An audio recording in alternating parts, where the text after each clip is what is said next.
অবৈধভাবে লিবিয়ায় গিয়ে আটক, নির্যাতন ও অপহরণের শিকার 176 বাংলাদেশি দেশে ফিরেছেন।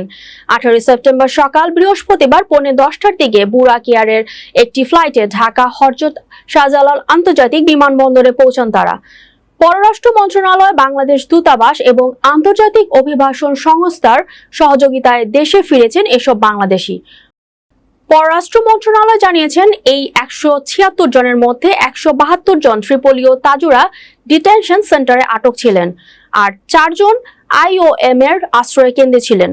প্রত্যবসিত বাংলাদেশিদের বেশিরভাগই সমুদ্রপথে অবৈধভাবে ইউরোপ গমনের উদ্দেশ্যে মানব পাচারকারীদের প্ররোচনা ও সহযোগিতায় লিবিয়ায় অনুপ্রবেশ করে বলে জানা গেছে। তাদের অধিকাংশই লিবিয়ার বিভিন্ন সময়ে অপহরণ ও নির্যাতনের শিকার হয়েছেন।